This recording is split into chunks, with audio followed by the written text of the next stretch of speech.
கூட்டணி ஆட்சி தொடர்பாக பாஜக தலைவர்கள் தீவிரமாக பேசி வரும் சூழலில் அதிமுக தனிப்பெரும்பான்மையுடன் ஆட்சி அமைக்கும் என அக்கட்சியின் பொதுச் செயலாளர் எடப்பாடி பழனிசாமி திட்டவட்டமாக தெரிவித்துள்ளார்.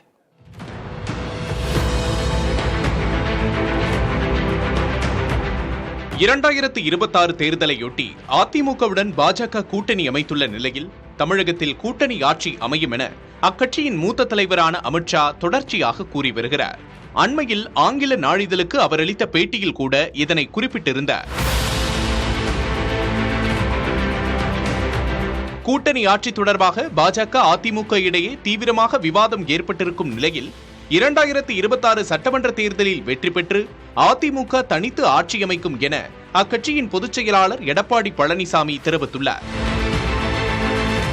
இந்திய அண்ணா திராவிட முன்னேற்ற கழகத்தை பொறுத்த வரைக்கும் எங்க கூட்டணி ஒற்றுமையாக வலுவாக 2026 சட்டமன்ற தேர்தலில் மிகப்பெரிய வெற்றியை எங்க கூட்டணி பெறும். அனைத்து இந்திய அண்ணா திராவிட முன்னேற்ற கழகம் மிகப்பெரிய வெற்றி பெறும், தனித்து ஆட்சி அமைக்கும். அதிமுக கூட்டணி வலுவாக இல்லை என துணை முதல்வர் உதயநிதி ஸ்டாலின் குறிப்பிட்டிருந்த நிலையில் அதற்கும் பதிலளித்துள்ள பழனிசாமி, அதிமுக பாஜக கூட்டணி வலுவாக இருப்பதாகவும் திமுக கூட்டணியில்தான் ஏகப்பட்ட முரண்பாடுகள் உள்ளதாகவும் விமர்சித்துள்ளார். எங்க கூட்டணி பத்தி பேசுறதுக்கு அவருக்கு என்ன இருக்குது? எங்க கூட்டணி வலுவா இருக்குதா குறைவா இருக்குது மக்கள் தான் பார்க்கணும். உதயநிதி எங்களுக்கு கணிப்பு சொல்ல அவசியம் இல்லை, அவர் ஜோதிக்காரம் இல்லை. அவருடைய கூட்டணி அவர் காப்பாத்தினா போதும். அவர் கூட்டணியில் தான் பல்வேறு முரண்பட்ட கருத்துக்கள் பத்திரிகையிலும் ஊடகத்திலும் வெளிவந்துட்டு இருக்குது.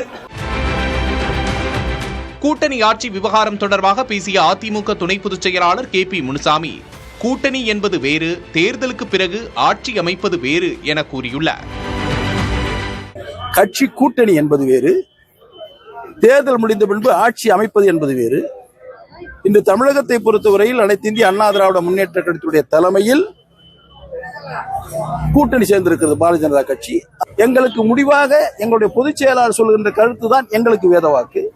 எங்களுடைய பொதுச் செயலாளர் தனிப்பெரும்பான்மையுடன் நாங்கள் அண்ணா திராவிட முன்னேற்ற கழகம் ஆட்சி கட்டில் அமர்வோம் என்று சொல்லியிருக்கிறார். அதை நோக்கி எங்களுடைய பயணம் தொடரும். அதிமுக பாஜக கூட்டணி இடையே நிலவும் கூட்டணி ஆட்சி விவகாரம் பெரும் விவாதத்தை ஏற்படுத்தியிருக்கும் நிலையில் அது தொடர்பான தலைவர்களின் கருத்துக்களும் தொண்டர்களை குழப்பமடைய செய்துள்ளது. புதிய தலைமுறைக்காக செய்தியாளர்கள் மோகன்ராஜ் மற்றும் பழனிவேல்.